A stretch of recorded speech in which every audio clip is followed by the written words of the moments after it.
Ako si Princess Castro at narito ang mga napapanahong balita. Idineklara ng Quezon City Government nitong Sabado ang dengue outbreak sa lungsod kasunod ng pagpanaw ng 10 individual nitong nakaraang mga buwan. Sa datos mula sa lungsod, may higit 1,700 kaso ang naitala magmula noong unang araw ng taon hanggang ika-13 ng Pebrero. Pahayag ng alkalde ng lungsod na si Joy Belmonte, kumikilos na ang pamahalaan sa lungsod upang mapigilan ang pagdami ng kaso, matiyak ang serbisyo at protektahan ang mga residente mula sa sakit, lalo na ang mga bata.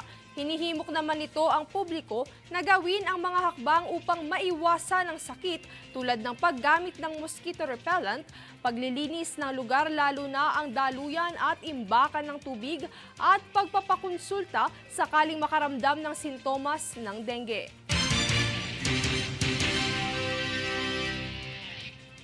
Ayon sa mga otoridad, patuloy pa rin ang operasyon ng POGO sa bansa.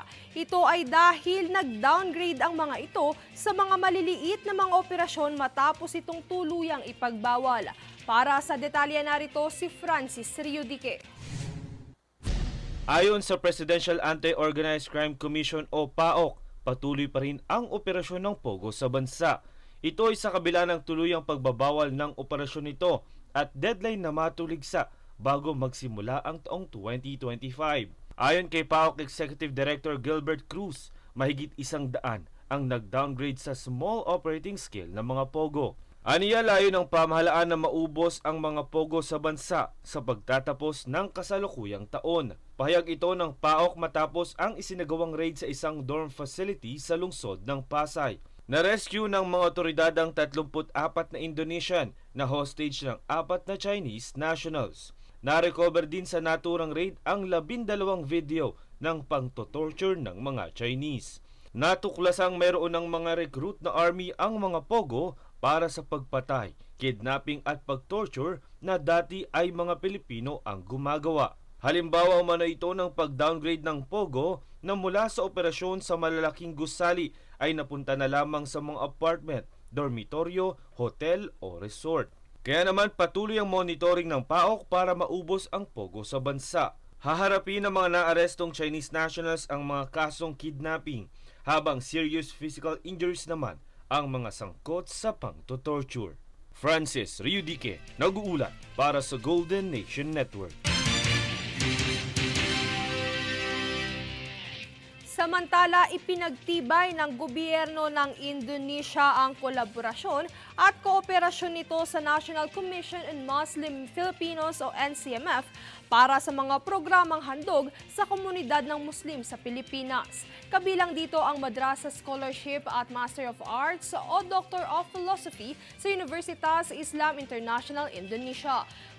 Bukod sa edukasyon ay layon din ng dalawang panig na palawigin ang kooperasyon sa pag-oorganisa ng taunang Hajj o pilgrimage sa Makkah, Saudi Arabia, pagpapalitan ng mga pinakamahuhusay na kasanayan sa pamamahala sa mga Muslim na pinagkaitan ng kalayaan dahil sa mga prinsipyo ng Islam at mga pandaigdigang pamantayan.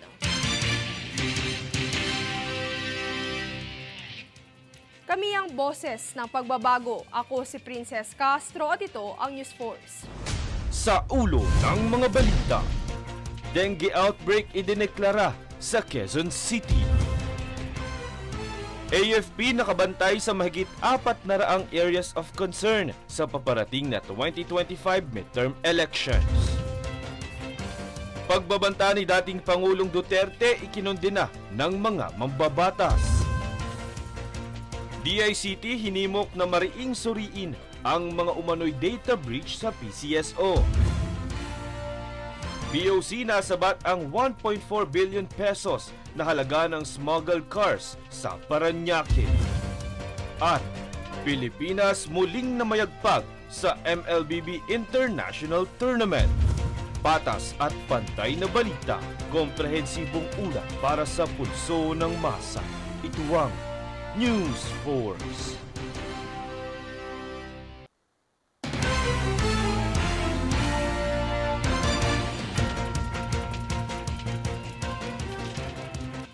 Ako si Princess Castro at narito ang mga napapanahong balita.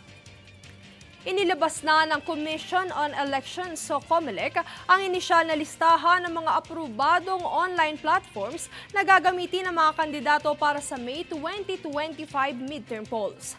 Binubuo ito ng 29 na senatoriables at 85 party list groups. Ilan sa mga naiparehistrong platforms ng mga kandidato ay ang kanilang Facebook, X o Twitter at Instagram. Makikita ang listahan ng mga kandidato at partido sa website ng COMELEC, gayon din ang kanilang online platforms na gagamitin upang mangampanya hanggang ika-10 ng Mayo. Nitong kamakailan ay inanunsyo ng PAGCOR na nais nitong pondohan ang pagtatayo ng gusali at pag-upgrade ng mga pasilidad ng Philippine Military Academy. Narito ang ulat. Nais tustusan ng Philippine Amusement and Gaming Corporation o PAGCOR ang pagtatayo at pag-upgrade ng mga pangunahing pasilidad ng Philippine Military Academy o PMA. Ang pangakong ito ay matapos ihayag ni PAGCOR Chair at Chief Executive Officer Alejandro Tenco nitong Sabado sa PMA Alumni Homecoming sa Baguio City. Sakaling ito ay may sa pinal, sasaklawin ng pangako ang pagtatayo ng bagong Candidate Control Liaison Office, isang bagong modern warfare laboratory at mas maraming pasilidad para sa PMA Sports Complex at iba pa. Isa sa mga naghimok sa PAGCOR na pondohan ng naturang pasilidad ay dahil sa napag-alaman nila na nangangailangan na ng agarang renobasyon ang mga gusali at pasilidad. Bukod sa mga nabanggit, ipinangako rin ni Tenco na tutustusan ang pagtatayo ng isang martial arts studio at isang Olympic-size heated swimming pool alinsunod sa pag-upgrade ng PMA Sports Complex. Lubos naman ang pagkatuwa ng PMA sa inisyatibong pakikipagtulungan ng PAGCOR. Princess Castro nag-uulat para sa Golden Nation Network. Smart TV at laptops na nagkakahalaga ng 2 bilyong piso ang target ni pamahagi ng Department of Education o DepEd sa mga paaralan mula sa 16 na rehiyon sa bansa sa ikalawang semestre ng taon. Bunsod nito ay puspusan na ang ginagawang hakbang ng kagawaran upang may sakatuparan ito na isa rin sa mga adhikain ni Pangulong Ferdinand Marcos Jr. na isulong ang digitalisasyon sa sektor ng edukasyon. Ayon kay Education Secretary Sonny Angara, bahagi ito ng tagumpay ng early procurement activities na ipinangako ng Pangulo sa kanyang State of the Nation address noong nakaraang taon.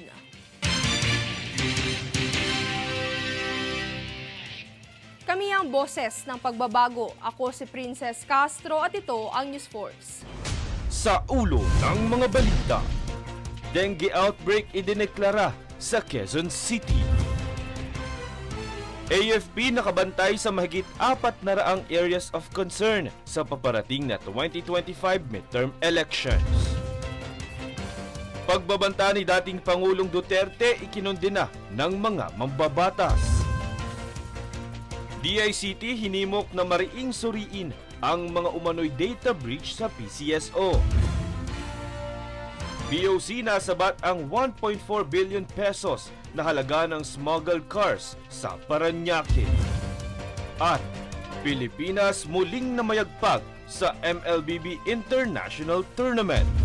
Patas at pantay na balita, komprehensibong ulat para sa pulso ng masa. Ito ang News Force.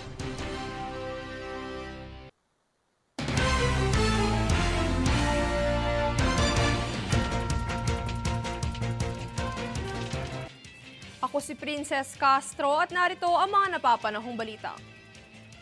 Hinihimok ang Department of Information and Communications Technology o DICT na mariing suriin ang naiulat na data breach sa Philippine Charity Sweepstakes Office o PCSO upang hadlangan ang anumang posibilidad ng cyber threat sa hinaharap.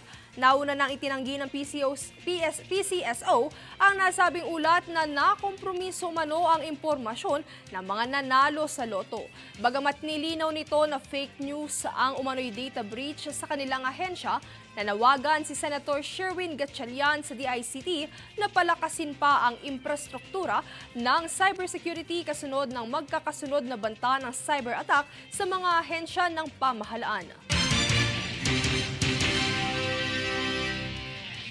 Matapos ang pagkakatuklas ng 1.4 billion pesos na halaga ng mga smuggled luxury cars sa Parañaque at Pasay City nitong nagdaang linggo, ay isa na namang warehouse ng hinihinalang smuggled cars ang natuklasan ng BOC sa Makati City na nagresulta ng pansamantalang pag-hold o pagkandado sa showroom at storage facility ng naturang warehouse. Narito ang kaganapan.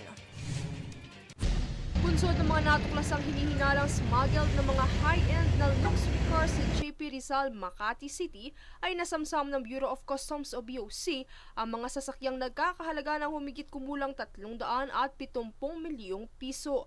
Ito ay matapos ang naging operasyon ng Customs Intelligence and Investigation Service, Manila International Container Port o CIIS-MICP nitong kamakailan. Ilan sa mga tatak ng mga sasakyan ay ang Ferrari, Porsche at McLaren.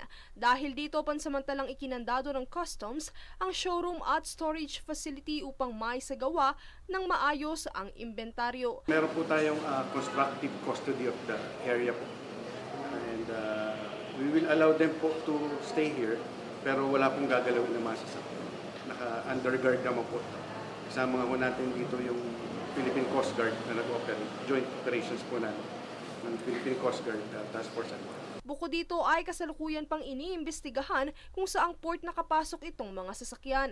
Batay sa inisyal na investigasyon, sinabi ni CIIS-MICP Chief Alvin Enciso na kanilang nakita sa mga dokumento na karamihan sa mga may-ari ng sasakyan ay mga foreigner, kung saan inaalam pa kung ang mga ito ay may kinalaman sa POGO operation sa bansa. Binigyan naman ng 15 araw na palugit ng customs sa mga ito upang makumpleto ang mga kaukulang dokumentong magpapatunay ng pagiging lehitimo.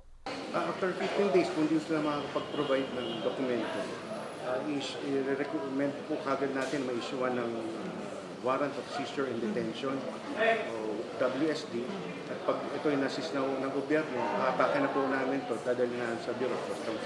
Sakaling mabigong makumpleto ang dokumento, kakaharap ang mga ito sa mga kaso ng paglabag sa Sections 1400 at 1401 kaugnay sa Section 1113 ng Republic Act 10863 o ang Customs Modernization and Tariff Act. Sa kabuuan, nakasamsam ng 17 sasakyan at isang motor ang customs sa Makati, kung saan ang lahat ng mga ito ay labeled as second-hand.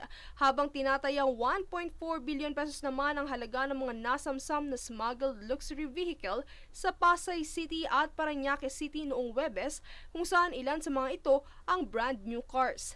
Samantala, patuloy naman ang BOC sa pagsugpo ng smuggling, gayon din ang puspusang pagpapatupad ng mandato na nakaangkla sa Bagong Pilipinas campaign ng Administrasyong Marcos. Princess Castro nag-uulat para sa Golden Nation Network. Sa esports, muling namayagpag ang Pilipinas pagdating sa sports matapos masungkit ng Onyx Philippines ang kampyonato sa nakaraang ESL Snapdragon Pro Series MLBB Tournament.